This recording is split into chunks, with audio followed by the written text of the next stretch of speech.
Welcome. My name is Mark Anthony Dubose Jr. I was born July 4th, 1986. I'm gonna say thank you for tuning in to try to figure out some more about your dog.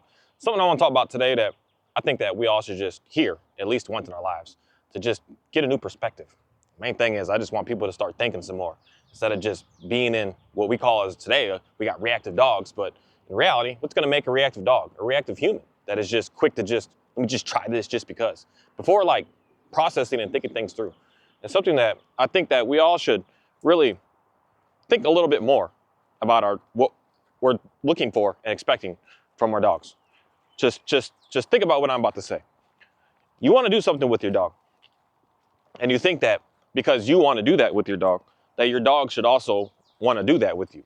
Such as getting a dog like, I don't know, say a German Shepherd, a Rottweiler, a Doberman, a lot of these dogs that are primarily like, I'll just say like guardian, protectors, herders, movers, just kind of like alone type dogs that for the most part enjoy just being by themselves. For instance, like a German Shepherd, they're primarily just solo independent type dogs. They may have like some in their said, I don't want to use the word clan, but their clan, their group that at the farm, you know, they're all working together to move the animals, to contain the animals, to keep the threats out. Rottweilers, they've got 3 or 4 of them, and they're protecting the land. Dobermans the same way, but they're primarily not like a dog that's just wants to be, the word is social. It just wants to meet everybody, meet every dog. They kind of just have something in them that it's already just what their makeup is because of what we as humans have been breeding specifically for to be able to have. So something that I want a lot of people to think about, that you may have that German Shepherd, you may see one that's just at the dog park, running, playing, having a blast, having a good time. But just know that in reality, for a lot of breeds, that's not normal. It's not normal for like even the Border Collie to just run and play with everybody, with everything. And just, they're very independent and they like to do their work with other dogs. But in reality, most Border Collies that I know, they're kind of hostile towards each other if they're not in like their active work. When they're working, they look like the best of friends. But when they're just hanging out, they're kind of picky. They're kind of just, I want my own space and get out of my space. They're kind of just, the most that I've seen are very much like that. The same with a lot of these herding breed dogs. They're very just independent. They just want to do what they want to do. And that's where I could say like even this Dalmatian, she's not independent, but yet that's what her breed specific technically is supposed to be. A dog that's just on mission, a dog that's not so social, a dog that's not so, but yet I have one that just wants to run and play with all dogs. So of course there's always going to be like that 1 or 2 that you see and then you think, I want mine to do that as well. Not considering, does your dog actually want to do that? And that's something that I think is challenging for the way that I definitely look at dogs and I think about dogs and my approach to dogs. Is because you're like, it's my dog and I want it to do this. I mean, some of us are like this, unfortunately, with our children. I want to be able to be in a dance group, so my daughter's going to be in a dance group. I want to be able to this, so my kid is going to have to do this, and I'm going to make them do it because it's what I want to do, as opposed to just asking, what is it that the dog is actually wanting, desiring, and needing? This is where I think that the unfortunate thing is majority of the, like I said, dog-to-dog reactivity, not so much as the human. I don't really see as many dogs. The most dogs I see that are reacting at humans are, I'm going to say like straight German Shepherds, man, Dobermans, Rottweilers. I see that a lot out of those dogs, which again goes down to what that dog was created to do. Be suspicious and be weary of human beings, such as like a Cane Corso, such as even a Great Pyrenees, some of them. Mine's a little different, but a lot of these dogs, they're suspicious of new people. And that's what they're supposed to do. That's how they're supposed to be. So in reality, we're trying to like punish the dog for being who it is and what it's all about and representing what it's supposed to do. And that's where I think we're struggling, because you have your dog, and most of us, we have our puppies. We have our puppies without really thinking, what does the dog want, desire, need? And we take this dog to a million places and make it meet a million dogs. And the dog never really liked that. So at first the dog is agreeable because it's a puppy. It's a little scared. This is why most people, you don't have issues with your dog until it's like a year and a half, 2 years old, 2.5 years old. Those are like the years that it's like switch happened and something's going on. Where it was a switch that happened because the dog finally just woke up and said, no, I don't like this. I don't want you to do this to me. So that's where we're running into issues, I personally believe, because we're trying to make the dog do something that you want, that the dog itself isn't cool with. The dog itself is like, I don't like this. And we're making them do it over and over and over again. And that's where we run into that situation that the dog is going to now start to protest and start to be pushy. That's why we got to go to, oh, now I need obedience training. And that's when you start to, I use the treats and the treats aren't working. And then I use the pressure and the pressure's not working. Where do I go now? And then that's where, for most of us, we can say, finally wake up. That now it's like, well, none of that working. So now let me figure out, what does the dog want? And then once you figure out what the dog wants, then you actually find the true success, I'm going to say. You're not going to need treats. You're not going to need pressure. You're not going to need anything. And the dog is just going to perform and it's going to look beautiful. And you're going to ask how and why? How and why? What is going on here? Because I think that majority of what we're doing as human beings is we're looking at dog and just saying, oh, it's a dog. My neighbor's dog does this, so I could do this with my dog. My neighbor's dog is like that, so I can also do that with my dog. My dog I grew up with was like this, so I can also do this with this dog. And not realizing that each dog is different. Each dog has its own drives. Each dog has its own needs. Each dog likes one thing better than the other thing. Each dog is just extremely unique.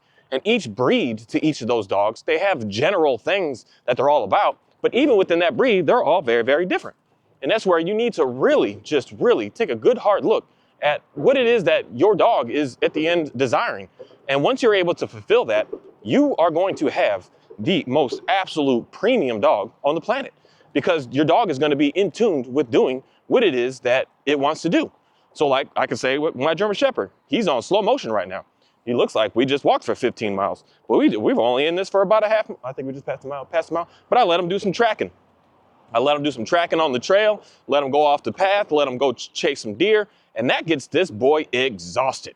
When he is able to do that, he is, I'm going to say, the most agreeable dog that you're ever going to see. You see now, he's chill, he's calm. And since he's calm, so I'm trying something different now to be able to get this Dalmatian to get better, because when he's active, she's also active. So I need to get him calm to teach her more that I'm looking for right now. And I'm noticing that when he's calm, she's much, much more relaxed herself. She's done no work, but he has. But they're following each other's energies. And that's something that is, I'm studying, what is it that this dog is specific, this Shepherd, what is he like? And I just went to breed specifics. What do German Shepherds like doing? So then I started trying those things out. And then I started realizing there's just some things that he likes more and others that he really doesn't care for. There's one thing that he does that seems like he's having fun, such as I can say throwing the ball for him. It seems like he's having fun. But at the end of the day, when I really look at him, he's like obsessive. Like it's dangerous looking obsessive. Like he's just sporadic and wild and just crazy. And it, to us, I guess as a human, can say, oh, he really likes this. But my brain and my mind and my seeing what I'm seeing, the dog is like just in reactive mode. It's not enjoying what it's doing. It's just something was presented to it and it just had no choice but to just like explode and go wild. As opposed to when I put this dude on trail, because I'm having him sniff to search out some chicken for me again in the main field, to when I have him do that, he is calculated. He is processed. He is thinking things through in a very, very, very just like, I don't know how to say it. It's a huge difference in the way that he's maneuvering and moving on this planet, with being able to just slow his mind down, focus and concentrate, and be able to get to the point that he's actively paying attention to what he's doing. He's not reacting. He's acting in a way that it just looks so much healthier. And I realize like that's the thing that really brings him that true excitement. And that's what I can say, even like how my border collie is. When he's looking at baby chicks and he's not like just, I'm gonna attack it and go crazy and go wild. No, he is active. He is processing. He is just in the zone, and it just drains their energy. And then it's what makes them to just look at you like, oh, you're the best thing on the planet. And a lot of times we're wanting to do things with dogs that the dog just, it doesn't care for. And again, I want to talk about the whole reactive thing. We're being reactive to the human beings by forcing the dogs to do some stuff that is like creating the dog to be reactive. Like giving them the treat, calming them down, giving them the treat, calm them down, giving them a toy, calm them down, give them a toy. We're activating them to be reactive. We're not activating them to just be calm. When you activate the dog to be calm, you'll see a calm dog doing what it's doing. When the dog is in its prime of making happen what it's doing, that's where I'm going to say it's fun. It's not fun to watch a dog all wild and sporadic and savage and crazy. That's just not fun. That's not fun at all for the dog. It looks that way in the moment, but I'm telling you, that's why majority Majority of people, you're not getting any sort of help with your dog because the dog is saying to you, I need something here. And I need something, and you have to give it to me. Or I don't know how else to explain it to you what I'm looking for, but the dog is saying that it has something that it absolutely needs to do. And when you finally let that dog do it, you're going to see a completely different dog overnight. And again, it's not what you want, it's what the dog is looking for. And I think that this is what probably challenges most people with what it is that we're doing with these dogs, thinking that it's a dog. I could take it wherever I want, when I want, however I want. And when it's a puppy, yes, it's very agreeable, it's scared of the world, it doesn't know, it's unsure. But once it starts to become more confident, it's gonna start to give that pushback. And then that pushback comes when you're just like, whoa, he used to like everybody, he used to like all the dogs. But in reality, he never did. And since you never gave that dog any space to be able to allow that dog to just really let you know that it wasn't liking that, the dog is gonna look savage, man. It's gonna look crazy to make all the dogs go away because it's saying to you, I don't want this. So a lot of people, I'm just straight saying, your dog isn't as social as you want it to be. And there's no amount of socialization at the end of the day that you could do and socialization meaning the term that everyone nowadays is thinking of have your dog meet every single dog and meet every single person. There's not enough of that you can ever do to just get your dog to just accept that. And that's where it comes down to me in human being thinking. Someone that just is not what is it called? An extrovert, that is just more to themselves. They like to do small, simple things. We're not just gonna make that person change and transform their entire personality in, say, overnight, or even say in a few years to just be this completely different person. They're gonna have to fight it, force it, just do crazy stuff to be able to get there. That's why most people that aren't big on the whole talking to everyone to do that for one day, it could drain so much of your energy that it can almost put you in a depression because you're trying to be something that you're not for so long. And that could be an 8-hour wedding, for instance. You're not capable of doing that with 100 people around and trying to talk to everyone and keep a smile on and act like you really care when you really don't really care. That can drain so much of your energy that it could break you down. Imagine doing that day after day, after day, after day, after day, after day. You're gonna go to the point of insanity, which majority of dogs look like today. They're going to the point of insanity. They're freaking barking, spinning, going absolutely wild, as opposed to just wondering, what is it that my dog is actually wanting by doing all of this crazy madness that it's looking like? Is my dog asking for space? So then give your dog space. Is your dog asking, like if your dog is chewing up the whole house, maybe you need to figure out, my dog wants to chew something. So maybe just give the dog a bone and see what happens. Because your dog is saying, I have something and I need you to do this for me. Is your dog just barking at every single thing that's going by in the front yard and it's in the house?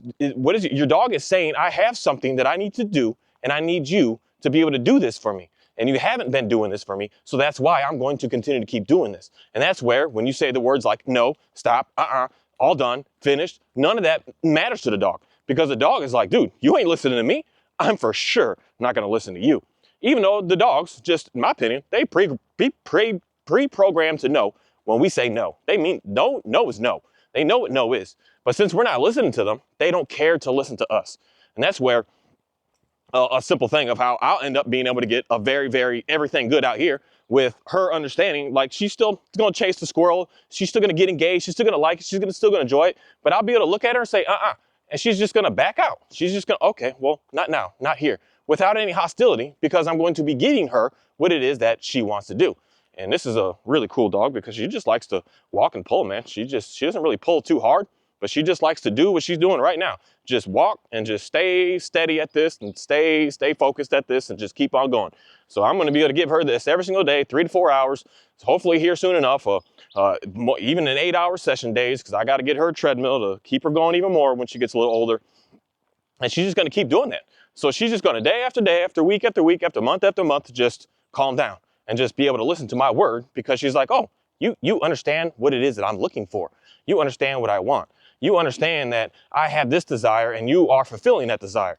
And it's something that, again, we as humans can't just say, I want my dog to this because I've seen another one do that. That's where I think the foundation is we're getting messed up with dogs. Why it just personally in my dogs, in my world, in my life, I don't have the same issues that I go to other people to help, because every single dog that I have for a purpose, straight purpose. Outside of my pet dogs, they're just, I'm going to say my companion dogs. They're just there to hang out. But every single dog I have, even my pet dogs, knowing that they're companion dogs, I have zero issues with, I have full communication with, because when the dog is looking at me like, I wanted this, I'm like, okay, let's go do that. I don't want that, okay, let's not do that. I'm listening to what they're looking for. And then of course, there's gonna be times that I'm just like, we gotta do this. I don't care what you like taking his dog here to the vet. You don't really like being around other people holding him, people doing that, but there's just sometimes some things that like, dude, unfortunately, it's gonna have to happen. They don't let me hold you down, they gonna hold you down. So we're gonna shove this muzzle on you and you just gonna sit here and you just gonna deal with it. It is what it is. There's times that, yes, we're gonna have to do that. But that shouldn't be every day, all day, what we're doing with dogs. That should just be that extremely random one-off type case to be able to let the dogs experience what I'm gonna still keep saying is a positive experience on this planet. Every time we keep stripping away everything from the dog, we're making it a negative experience with the dog. And that's where majority of us are struggling, because what's being sold to us as a positive thing to do, positive rewards and force-free, it's not as force-free as you think it is. It's more force than it is free. And that's where we're having complications, because we're forcing the dog away from expressing and being itself to try to force it to be something else. And that's why it said works for a little while. And after a little while, when it stops working, then what? Then the pressure comes in, then the e-collar, then the prong collar, then the slip leash, or I still use my slip leashes, but not in a way of like training the dog. I just use it to walk the dang dog when I don't have all my equipment on, because this stuff sometimes this takes too long to put it on. I ain't even gonna lie. I'll be lazy, I'm a human being. I'm not all about everything's perfect, but see, the squirrels are getting much better. When he's much calmer, she's much, much better. But go to all that to the point that now I need a dog to listen to me. Then again, it works for a little bit. And then you're just like, what's going on? Because you're working against the dog. When you're working against the dog, that's where you're in a negative experience with the dog. That's why we're fighting. That's why we're having dogs that are so pushy. That's why we have dogs that are I'm telling you, you say no and that dog looks at you in your face and you see it. You see that dog look at you like, woman, man, I don't give a crap what you got to say. I'm doing whatever I want to do. And it is so aggravating. And that's why in most cases, a lot of my first work, I don't know what it is, my look, my feel, my being, someone sees me, they think that I'm that trainer that's going to come in and just, the words I can use is abuse your dog. Like, I'm going to put this on, I'm going to choke the dog to death, I'm going to force it to get into submission. And that's where you're quick to do that, because you see that dog giving you this extreme amount of pushback. That's why at the end of the day, there's always going to be a need for both huge sides of this training stuff. The side where it's like, oh, everything's so sweet, everything's so fun, just treats for everything. Then there's going to be the other side that its only thing is leash, and I'm just going to choke that dog to make it sit there. There's going to be that swing, because people are running into that scenario that you watch this dog in your home look at you with this extreme level of disobedience that you're just like, that choke the dog out. Choke it, because I'm about to do it. And I don't want to do it because I don't think that I'm trained enough to do that, to be able to get it right. But I'm for sure going to find a trainer out there that's going to be able to manhandle this dog to get it what I need. Because you're at that point that it's just, it's far gone, man. It's far gone. And that's why it's easy, not easy, but it's pretty easy for you to go ahead and put money out there and pay someone hundreds of dollars a lesson to do that to your dog, because you're aggravated. And you think that that's the only way to be able to get your dog to listen to you. And I'm going to say, it's going to listen, but for a little while again. Once you are unable to keep up with that extreme amount of pressure, that dog is going to go and revert right back. And if not at this moment, even worse than it was before. And that's where you run into that situation that the dog is oh, watch out, girl, don't get peed on the head. That's where you run into the situation that now you have to go into extreme control and management. When I'm talking about control and management, I don't think that a lot of people really have a good understanding what those terms mean. Because someone can say, what I do with my leash right here and walking my dogs, I'm controlling and managing these dogs to stay with me. And this is not what I'm talking about when it comes down to some control and management. Control and management is, I might have to make a little video of showing an example of using one of my dogs in the house to show you exactly what I'm talking about, where when people are being told to keep their dogs under this extreme amount of pressure, that the dog is not allowed to do anything. It's always locked up. It's always on leash in a very, very high tense way. It is very, very stressful on the owner. And the only reason that people are willing to do that is because of the aspect of, I don't want to say it like this, but I'm going to say it anyways, the fake love that we have for these dogs. If you really, really want to use that word love, you would be doing everything in your power to express what love actually truly means. And that is making sure to see the best out of what it is that you love, not trying to beat down and destroy the thing that you say that you love. And that's what we're doing with dogs. And that's why we don't have healthy relationships, because the love that we're so-called showing them is abuse at the end of the day.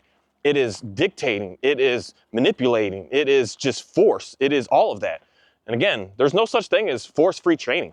The soon that you put that treat in that dog's face, you are forcing that dog from what it wants to do to look at you and be on you. It is force. So that's why it's to me funny. It's funny language to talk about force-free. It's actually the most highest form of force, of taking the, especially if you're feeding your dog through training lessons. You're forcing a dog to be able to survive, to be able to live on this planet through the food that comes out of your hand. That is the ultimate form of what force is all about. I don't know how else to explain that. Like, think about that for our own selves, that if, granted, with not being homeless in America, we got you blessed around here. We got everybody eating. So that's one thing that I can say, that human beings, we're not in that situation. We may have been in this situation if we've been imprisoned in a way of like, what do you call it, war prisons and stuff, where they're just giving you food each day, and that's just to be able to live. You know, listen to people that talk about that stuff and how they had to live, and read those books of how these prison camps were and all that stuff. That's what we're doing to the dogs. We're putting them in extreme amount of stress on, hope I'll be able to eat. And if the dog doesn't sit correctly, it's not going to eat. And that's what the dogs are going through. So the whole concept of force-free is more force than it is being free. And that's where, for me, I still don't know what to call myself with what I do with these dogs, other than just giving a dog more freedom. The way to be able to actually allow the dog to be a good dog is to stop stripping away so much of the freedom. And again, someone's gonna say, oh, Mark, you got leashes on the dog. Well, yeah, I can't just let the dogs go off and be crazy. They're dogs. They're not a human. And at the end of the day, how many of y'all bought those leashes for your kids with those little backpacks back when they used to sell those? That's gonna come back in style again. Just watch. You talking about me leashing a dog? We got humans out here leashing baby kids. And that's to be able to allow the dog to understand what the rules are. I have to put some sort of rules on the dog, but not in a way that I'm going to dictate every single step that the dog is taking. And that's where I think that we are absolutely struggling the most with these dogs, is telling them every little thing, telling them every little thing that they got to do, showing them they're not allowed to be able to just think some things through, process some things through. They're just in an absolute rampage of everything is based on what it is that you are doing for them. And that's what I just see is getting worse and worse and worse when it comes down to stuff that's going on with these dogs. It's because the dogs are, especially, I don't know why, but the most dogs I see that are the most erratic. Granted, when they're in the trainer's hands and the trainers are working them, they look good when you're feeding the dogs their meals through training sessions. Because this is the difference. Dog trainers and people that know animals a whole lot more, they're capable of doing these things because this is just what they do. In most cases, ask any trainer, their first, second, third, fourth, fifth, sixth dog was messed up. And if they don't admit that, I'm gonna tell you now, that's a straight up lie. You mess your first few dogs up. They're not what you thought that they were gonna be. You mess them up because you're trying some new stuff, you're trying some things, and you're realizing that the stuff that you're doing, it actually didn't work. So then you get better, and then you get better, and then you get better, and you keep on going at that. And then you finally get to the point that, oh, okay, that was going pretty good. And then they get that one dog after their sixth dog that they've messed up and say, okay, well, now I know what I'm doing. So now I can sell a course for other people to do this. And that's something that some more people should really start paying attention to, because that's what I can say with even my shepherd here. I messed him up by doing the route of thinking, oh, I could just use the pressure, I could use this, and I'll be able to fade the collar away. And I realized, actually, no, it didn't work. None of that was giving me what I thought it was gonna give me. I was doing the treats at first because this dog was ready to bite my face off. And in reality, he was trying to bite my face off even more because of the dang on treats, because I was limiting his food and he can only eat through me. So I'm telling you, I've done all this stuff and I've been through all this stuff and I've seen the other trainers do all this stuff, and I pay very, very close attention to all the background stuff, not just what someone has to say and show right here, right now, today with what they're doing. And that's why, can you do some clicker training to get your dog to look really good? Heck yes. I have seen many, many trainers do this. But as far as being able to get the dogs to do that on your first go or even your second go or even your third go. You're struggling so much.